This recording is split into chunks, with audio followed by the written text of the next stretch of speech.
Post Mendelism.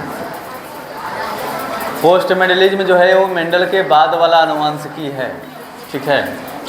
Mendel के बाद के अनुवांशिकी को हम लोग पोस्ट मेंडलिज्म कहते हैं। है ऐसे आसान, अगर आप ध्यान दीजिएगा तो समझ में आएगा, ठीक है। पोस्ट मेंडलिज्म की जो शुरुआत हुई थी वो मेंडल के कार्य के 34 वर्ष बाद सन 1900 ईस्वी में हुआ था। कब हुआ था जी? हाँ, मेंडल जो काम किए थे उसे 34 साल के बाद सन 1900 में हुआ था। और इन मेंडल के काम को पुनः खोजने का जो काम किए थे वो 3 वैज्ञानिक किए थे, ठीक है ना। एक का नाम था डी ब्रिज, दूसरे का नाम था टेस्मार्क और तीसरा थे कार्ल कॉरेंस। ये 3 वैज्ञानिक जो थे ये मेंडल के काम को खोजे थे, ठीक है ना। तो मेंडल के काम का जो रीडिस्कवरी हुआ था उसका श्रेय 3 वैज्ञानिकों को जाता है, डी ब्रिज, टेस्मार्क और कार्ल कॉरेंस। ये एग्जाम में आया हुआ है कि मेंडल के कार्यों का पुनः खोज किसने किया था, ठीक है ना। और ये ऑप्शन में आपको तीनों वैज्ञानिक मिलते हैं एक साथ, ठीक है ना। आगे जो पोस्ट मेंडलिज्म है इसके अंतर्गत हम लोग 2 चीज़ पढ़ेंगे। एक है एलिलिक जीन इंटरेक्शन, पहला एलिलिक जीन इंटरेक्शन,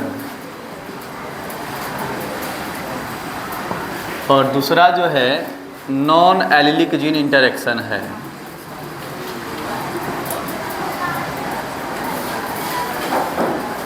इंटरेक्शन आज हम लोग, डिस्टर्ब ना हो, ये भ्रम है कि हम लोग आईएससी में आ गए हैं। हम आईएससी में ही हैं, बाहर जाना है नहीं, पानी सिर्फ पौधों के लिए। चलिए, फाइनली पोस्ट मेंडलिज्म तो लोग के यहीं लाकर पिलवाएंगे हम। ला रहे हैं जग, बाल्टी और लोटा। फाइनल पोस्ट मेंडलिज्म लिखिए। मेंडल के बाद के अनुवांशिकी को मेंडल के बाद के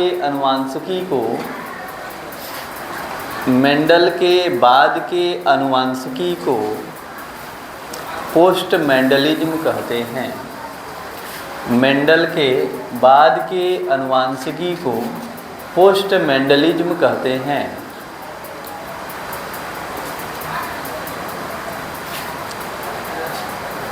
इसी में लिखेंगे इसकी शुरुआत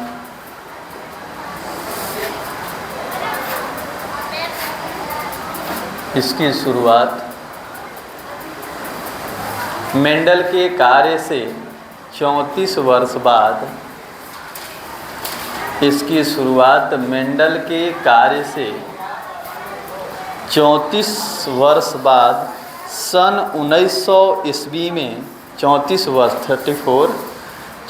वर्ष बाद सन 1900 ईस्वी में हुई थी। सन 1900 ईस्वी में हुई थी, लिख लिए। इसके पुनः खोज एवं अध्ययन का श्रेय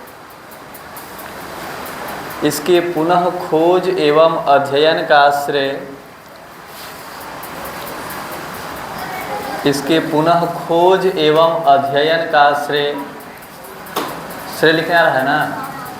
3 वैज्ञानिक,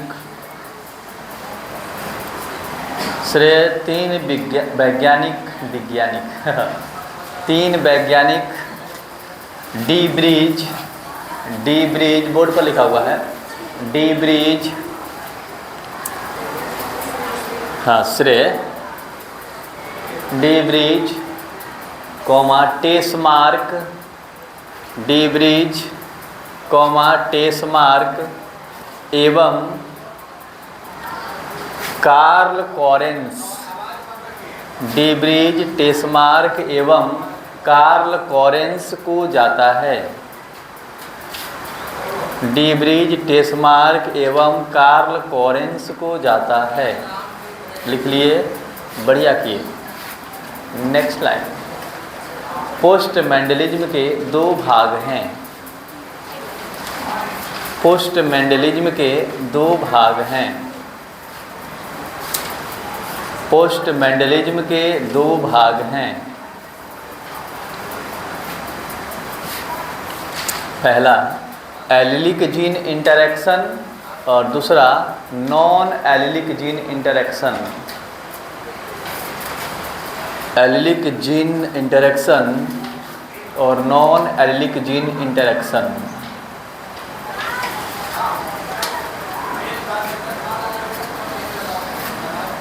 लिख लिए, एलिलिक जीन इंटरैक्शन और non allylic gene interaction.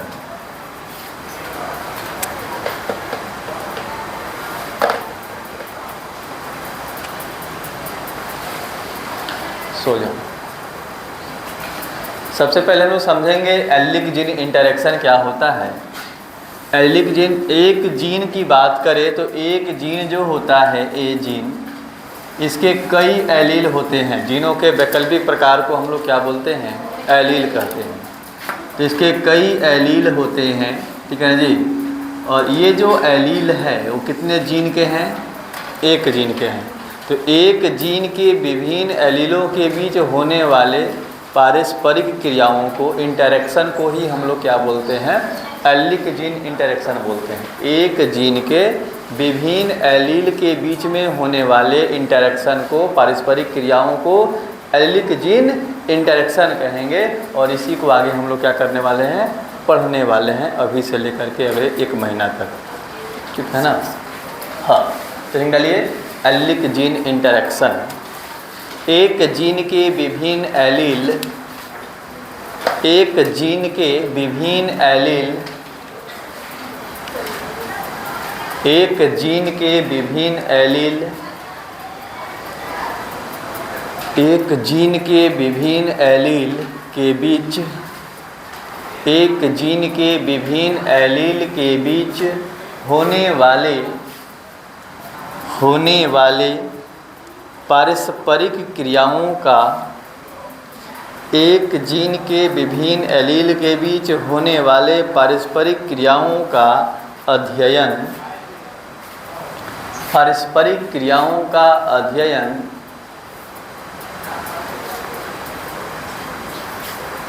Allylic gene interaction कहलाता है। पारस्परिक क्रियाओं का अध्ययन एलिलिक जीन इंटरैक्शन कहलाता है।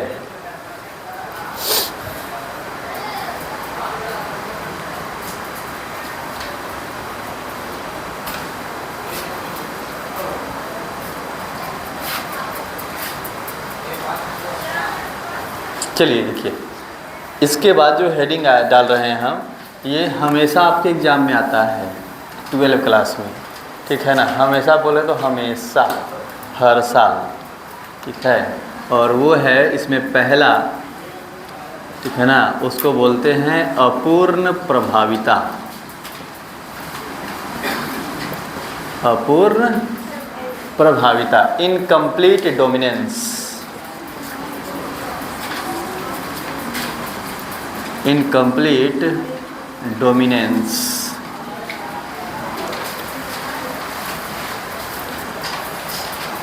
इनकम्प्लीट डोमिनेंस जो है वो मेंडल के लॉ ऑफ डोमिनेंस का एक एक्सेप्शन है।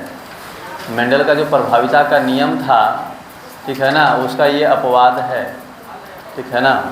ध्यान रखिएगा, आगे लिखवा देंगे, टेंशन लेने की जरूरत नहीं, लिखने की जरूरत नहीं है, आगे लिखवाएंगे। पहले हम लोग को यही पढ़ना है, अपूर्ण प्रभाविता। अपूर्ण प्रभाविता आगे हम समझा रहे हैं कैसे, इसको समझिएगा, उसके बाद डेफिनेशन लिखा देंगे, ठीक है ना। हेडिंग तो डाल लिए होंगे आप लोग।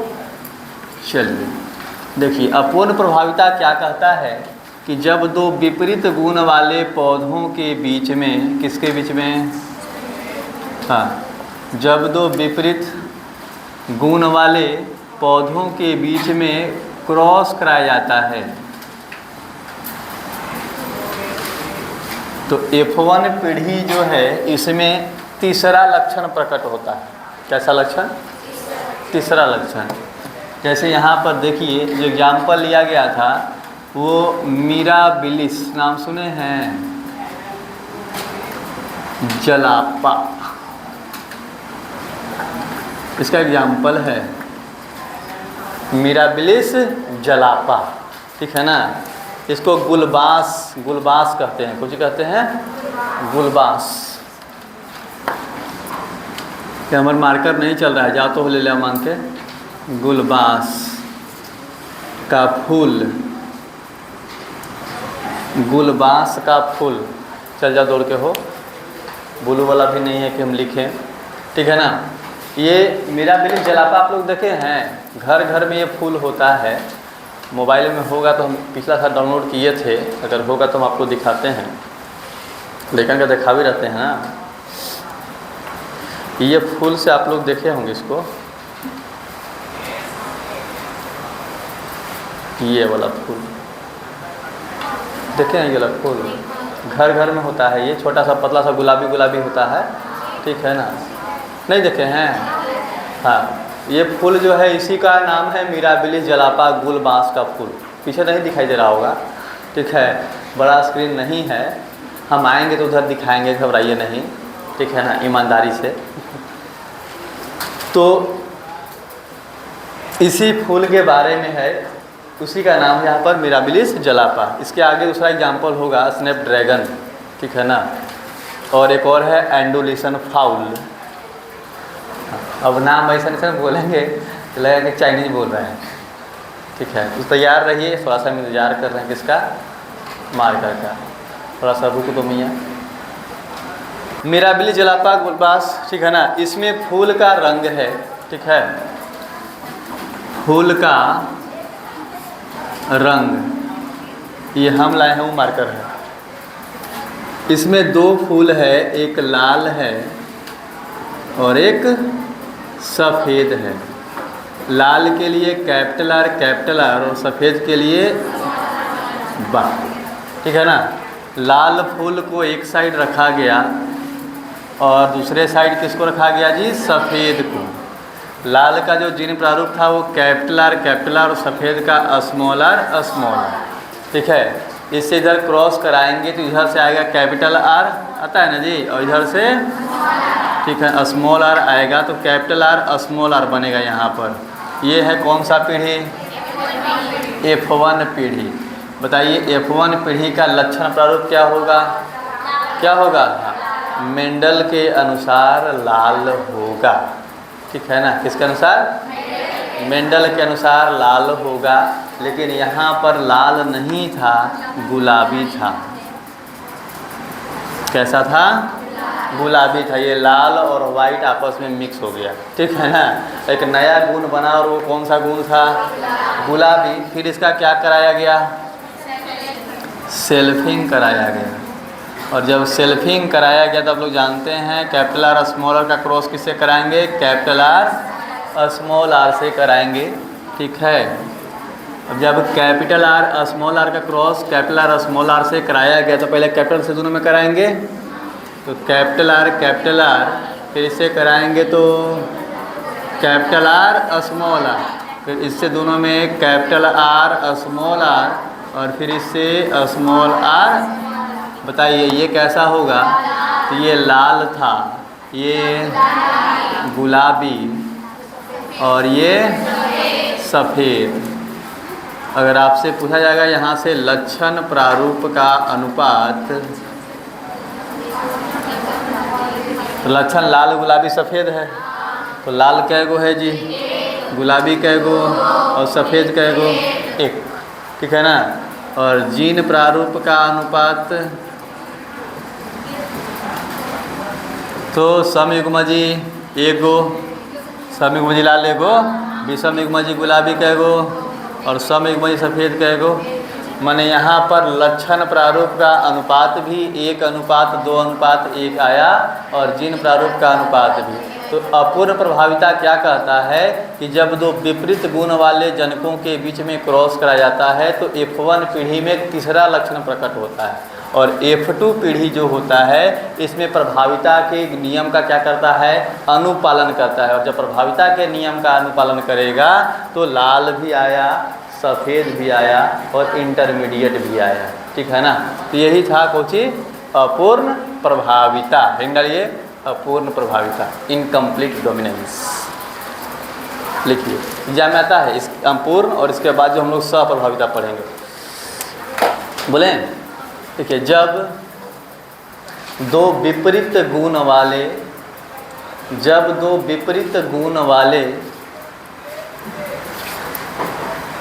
पौधों के बीच में, जब दो विपरीत गुण वाले पौधों के बीच में क्रॉस कराया जाता है, जब दो विपरीत गुण वाले पौधों के बीच में क्रॉस कराया जाता है तो F1 पीढ़ी में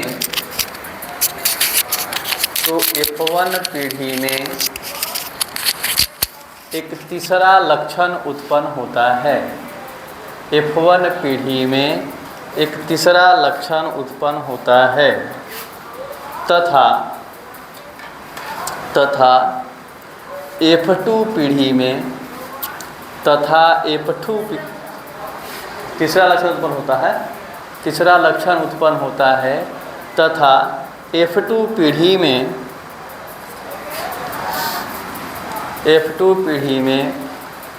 प्रभाविता के नियम, F2 पीढ़ी में प्रभाविता के नियम का अनुपालन करता है, प्रभाविता के नियम का अनुपालन करता है।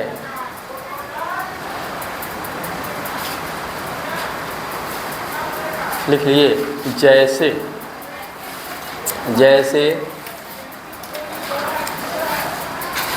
मिराबिलिस जलापा में फूल का रंग, जैसे मिराबिलिस जलापा में फूल का रंग, मिराबिलिस जलापा में फूल का रंग,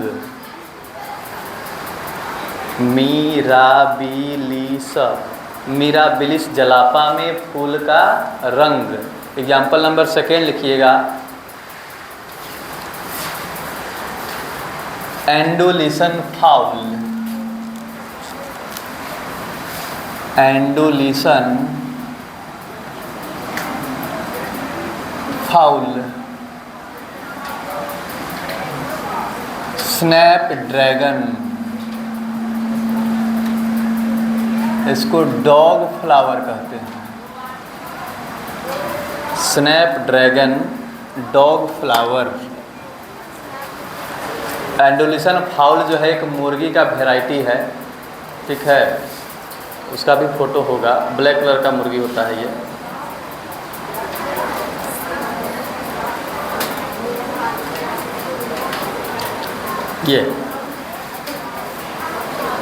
दिख रहा है, ये है एंडोलिसन फाउल, ठीक है।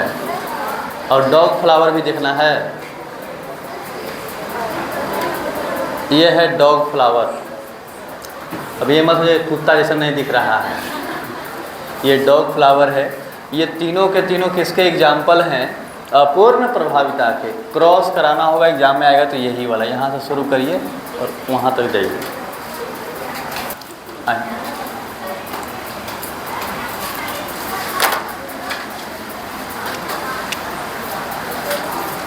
एग्जाम में आएगा ना कि अपूर्ण प्रभाविता क्या है, तो डेफिनेशन लिखना है और ये वाला क्रॉस करा के यहाँ तक आ जाना है।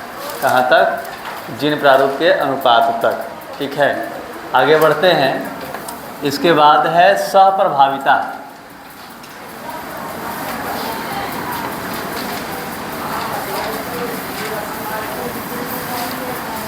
सहप्रभाविता, इसको बोलते हैं कोडोमिनेंस। सहप्रभाविता, कोडोमिनेंस।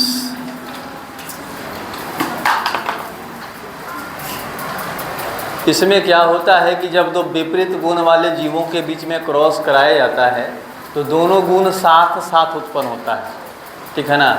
इसमें मिक्स होकर क्या रहा था, इसमें दोनों क्या होगा, मिक्स नहीं होगा बल्कि साथे साथे उत्पन्न होगा, अलग अलग दिखाई देगा। देखिए कैसे, जब यहाँ पर पशु जो है, पशु का रंग था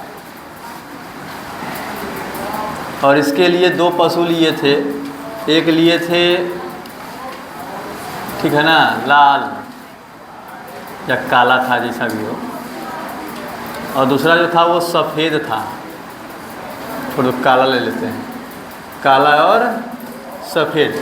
इसका जो जीन प्रारूप था ये कैपिटल B1 और B1 था, और इसका जो जीन प्रारूप था वो B2 और B2 था, ठीक है ना। जब काला एवं सफ़ेद पशुओं के बीच में क्रॉस कराया गया था, ठीक है ना, काला और किसके बीच में, हाँ काला और सफ़ेद के बीच में, तो यहाँ पर B1 इधर B2 जब क्रॉस कराए तो यहाँ पर F1 पीढ़ी में क्या आया जी, B1 और B2, इसको बोले F1 पीढ़ी। अगर आपसे पूछे कि मेंडल के अनुसार क्या होना चाहिए, काला होना चाहिए ना, लेकिन यहाँ पर ये जो थे ये सब के सब चितकबरे थे। चितकबरे समझते हैं, माने उनके शरीर में सफ़ेद रंग भी था और गाय देखे होंगे, जर्सी गाय सब चितकाबर, ठीक है ना, वो सह प्रभाविता यहाँ पर वैसा ही हुआ, ठीक है ना, सब के सब चितकबरे। फिर इसका क्या कराया गया, सेल्फिंग, और जब सेल्फिंग कराया गया तो B1 और B2 का क्रॉस B1 और B2 से करा दिया गया।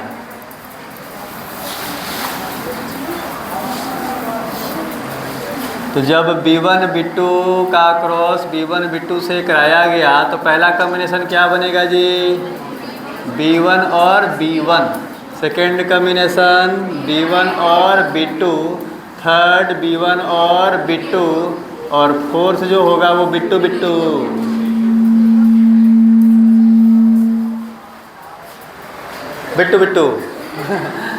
अगर B2 सुन लेगा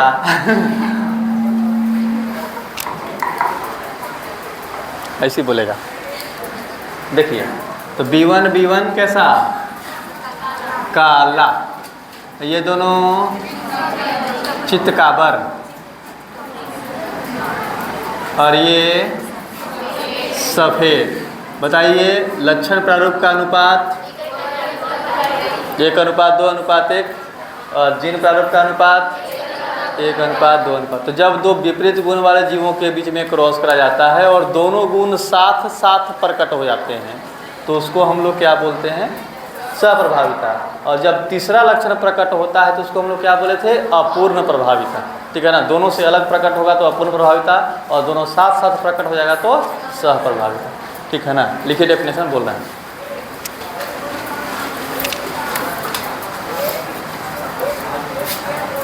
देखिए जब दो विपरीत गुण वाले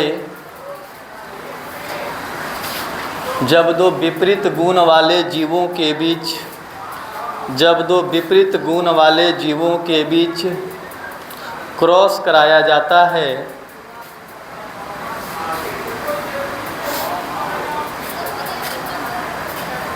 जब दो विपरीत गुण वाले जीवों के बीच क्रॉस कराया जाता है तो F1 पीढ़ी में दोनों गुण साथ साथ प्रकट होते हैं। F1 पीढ़ी में दोनों गुण साथ साथ प्रकट होते हैं तथा F2 पीढ़ी में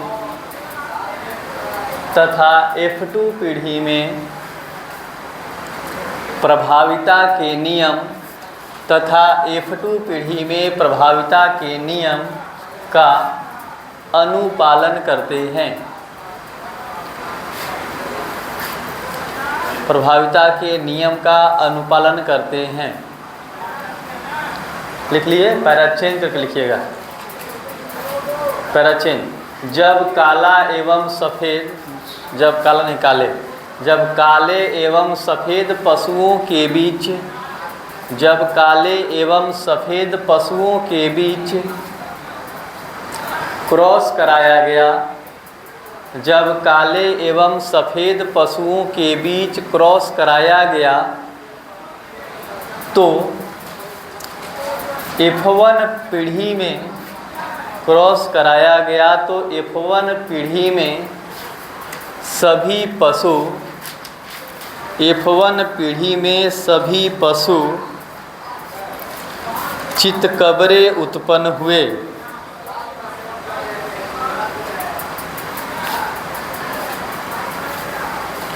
F1 पीढ़ी में सभी पशु चितकबरे उत्पन्न हुए, जबकि F2 पीढ़ी में, जबकि F2 पीढ़ी में प्रभाविता के नियम का अनुपालन हुआ, जबकि F2 पीढ़ी में प्रभाविता के नियम का अनुपालन हुआ। अब आप इसको वहाँ से यहाँ तक नोट कर लीजिए। एग्जाम्पल नंबर दूसरा इसका लिखिए, सहप्रभाविता का लिखिए ABO रक्त समूह। एग्जाम्पल नंबर ये फर्स्ट था, दूसरा ABO रक्त समूह। कहीं कहीं पर AB रक्त समूह भी लिखा हुआ रहता है, ठीक है। रक्त समूह लिखो ना एग्जाम्पल, नीचे दूसरा नंबर डाल के, जैसे नंबर 2 ऐसे उसका भी क्रॉस कराएंगे।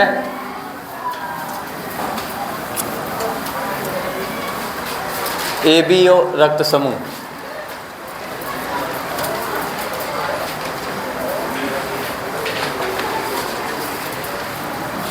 हो गया।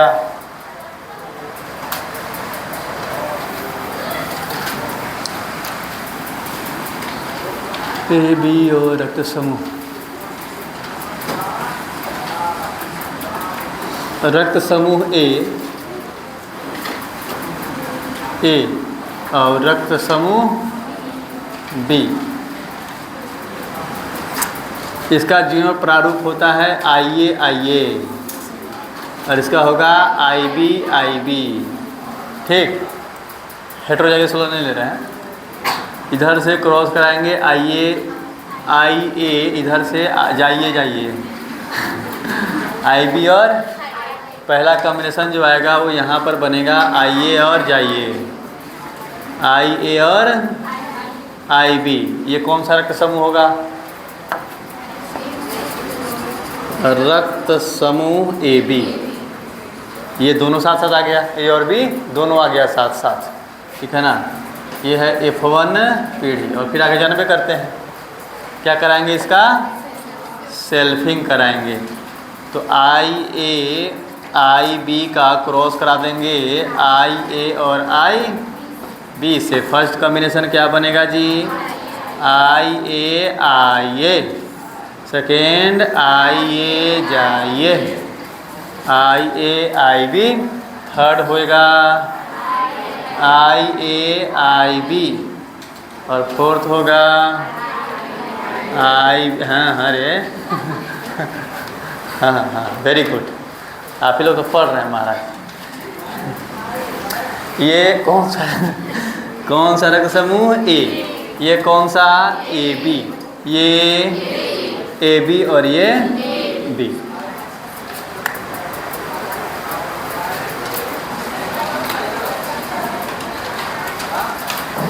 एक और एग्जांपल है सिकल सेल एनीमिया का, ठीक है ना, और उसको हम लोग कल करेंगे। आज के लिए इतना ही, धन्यवाद। बस करो।